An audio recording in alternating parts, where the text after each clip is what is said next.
Stanley Kubrick and Mike Flanagan both create a visual retelling of Stephen King's classic novels, The Shining and Dr. Sleep.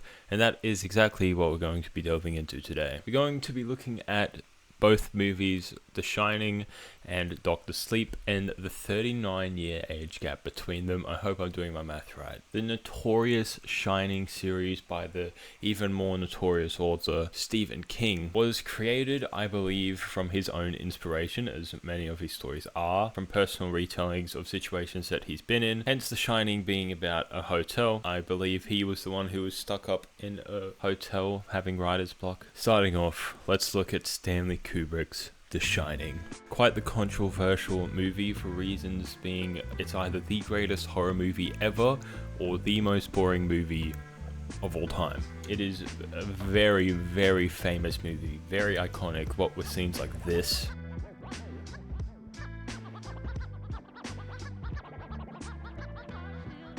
Scenes like this. I'm not gonna hurt you. I'm just gonna bash your brains in. And who could forget scenes like this? Here's Johnny. Also notorious for the unfortunate abuse that was going on set. Stanley Kubrick is known to be an abusive director, and he's also known to driving Shelley Duvall to complete insanity while filming this, which is quite sad, but that's what happened. Let's get into it. Jack Torrance becomes winter caretaker at the isolated Overlook Hotel in Colorado, hoping to cure his writer's block. He settles in along with his wife, Wendy, and his son, Danny, who is plagued by psychic premonitions. As Jack's writing goes nowhere and Danny's visions become more disturbing, Jack discovers the hotel's dark secrets and begins to unravel into a homicidal maniac hell-bent on terrorizing his family.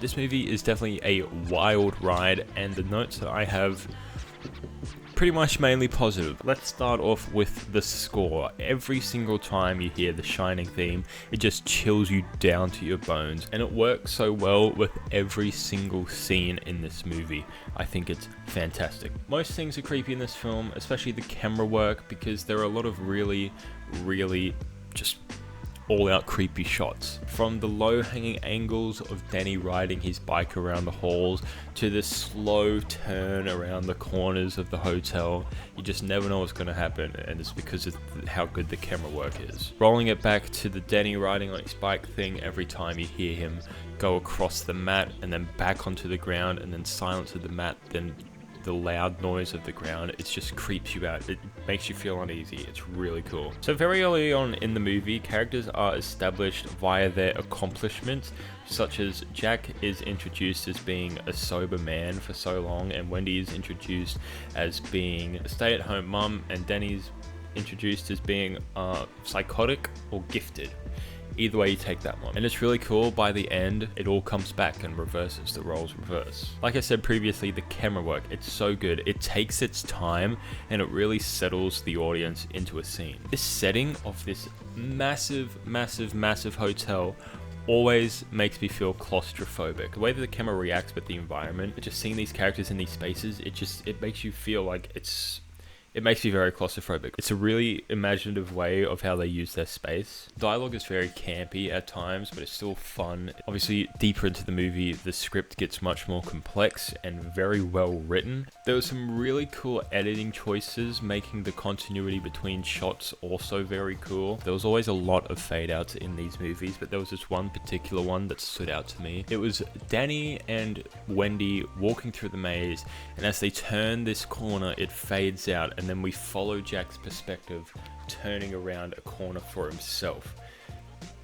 That blew me away. But over time, the characters slowly break down, and we see how the hotel tears them apart, and I think that's great. That's the whole point of the movie.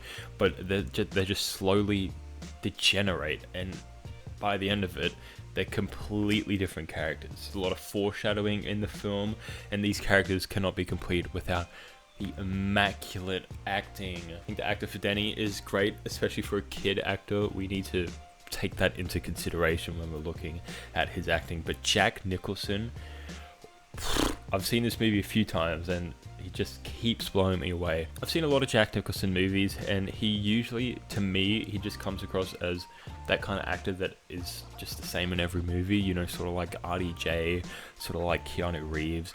He's still a very good actor, but I just feel like he can be the same in other movies.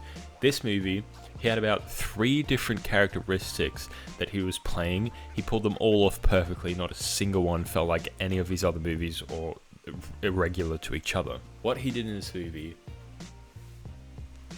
praise them. And towards the end of the movie, he had some really great dialogue. The first scene in the bar is probably one of my favorite scenes of cinema of all time. Absolutely love that. For some reason, I think it's the dialogue and the acting. Also, the settings and the costuming are so nice. And then you move on to the stairway scene where he's slowly walking up to Wendy. That was perfect. That was chef's kiss. And of course, you have the difference between the actors from the start to the end. The way that Jack spoke at the start in these really slow sentences, making sure everyone could hear him, to the quick mumbling, because now he needs to he doesn't care anymore. I really like seeing the scene when he's introduced in the office and then comparing it to when he's locked in like the food storage one. Also, it is a bit dated now, the fade outs, which some people can say add to the creepiness. This movie's definitely a slow burn, but that's fine. I enjoyed it. The Kubrick stare was great. I thought the editing was great when it just like flashed like 6 a.m. or 4 a.m. I thought it was very smart that they focused on this 2-week period and skipped every second day. That's going to do it for Stanley Kubrick's The Shining. Great film. I love it.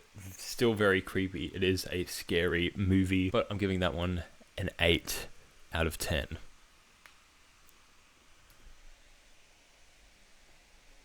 Coming up next, we have Mike Flanagan's Dr. Sleep. This is the director's cut of the movie, which is 3 hours long. So my opinions might be very different to yours because you may not have seen the director's cut. Even if you have, these are just my opinions. Let's get into them. Struggling with alcoholism, Dan Torrance remains traumatized by the sinister events that occurred at the Overlook Hotel when he was a child. His hope for a peaceful existence soon becomes shattered when he meets Abra, a teen who shares his extrasensory gift of the Shine. Together they form an unlikely alliance to battle the True Knot, a cult whose members try to feed off the shine of innocence to become immortal. This movie's gorgeously shot. There are so many shots in here that blew me away. Kubrick can eat his heart out in this. Beautiful framing for some of the characters as well. Like, it's nicely shot, but the way that they use objects in these scenes, in these shots, it really blew me away. Once again, idolizing that space that Kubrick knew how to do so well. It's a very unsettling movie. It falls down like the same trope as It does, with, you know, the Stephen King and the kids going missing in the 80s sort of thing. Very unsettling. There were a few scenes, like flashback scenes, where they obviously had to use recast actors. They recast Wendy, they recast Denny, and they recast the chef. I forget his name. The one who taught Denny about The Shining. Obviously they had to do this because this movie's like, 39 years after the first one. And as much as I don't think the actors look anything like the original ones, I think they did really well at capturing what the original actors had. This movie had some really great editing as well, which I feel like all of these elements are just capturing the style of the first one, but I think the editing was a bit better in this movie. Of course, these horror elements create tension, and this movie is very good at doing that. It definitely creates tension and it holds on to some scenes, which I think it's great at doing. And it's actually a lot more of an action movie. I appreciate the chapters elements of that. I thought it was a fun way to break the movie up. Also kind of unsettling. I don't know, it might have just been me. The soundtrack was great. Every song fit the scene, and they were very, very, very old songs as well. I love watching the dynamic between Denny and the witches, sort of showcasing what the good Shining is and what the bad Shining is, and the continuity between these two movies. Ooh, this one held true. This one absolutely held true. 39 years later, they go back to the hotel, and there are just there's shot after shot after shot that just replicates the old movie. Well, the score stood out to me. The driving scene stood out to me when they went back to the hotel, but one specific scene in particular blew me away. It was after the bath scene, which was already recreating the first one. They went into the bathroom and they had Denny standing in the exact spot that Jack was in the previous one when he was getting washed up by the owner or the previous man who stayed at the hotel. He was telling him, you know, this is where things start to go wrong. And in this one, it was Jack who was cleaning Denny, who was the previous person who went crazy, implying that Denny's going to go crazy. Great. Love it. Like I said, with the continuity of the stair scene as well, also blew me away, where the roles being reversed, where Denny is now backing up the stairs with a weapon and Rose is chasing him up the stairs instead of Jack chasing Wendy up the stairs. And it had a bittersweet ending. I thought it was a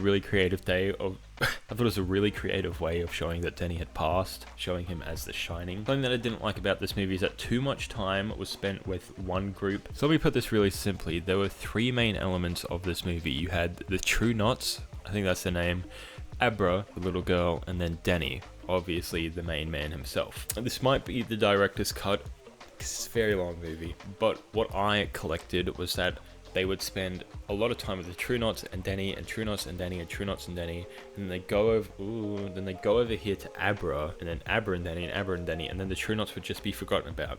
And then that would just swap roles the whole movie, where two of them became the main focus, and then one of them just got forgotten about for at least 20 minutes, and then it came back. It was like, where have you been? But all in all, I think this movie was very good. I enjoyed that Denny, it was following Denny after all these years. At times, it is definitely a very, very, very different movie from The Shining, but I think it's a good sequel. I feel like this movie should be called The Shining because it was showcasing what The Shining actually was. It's really cool seeing how that worked more so, whereas in the previous movie, it was just referenced almost. But I think this movie was very good. It was a good sequel.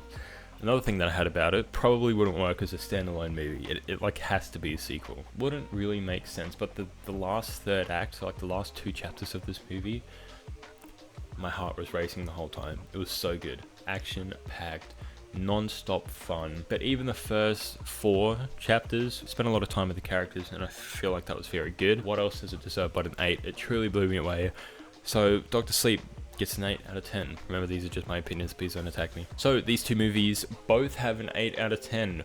Like I've said, I think Dr. Sleep is a very good sequel to The Shining, and I think The Shining is a very good movie. Both of these movies, I believe, both need you need to be into them, if that makes sense, and they're both quite different.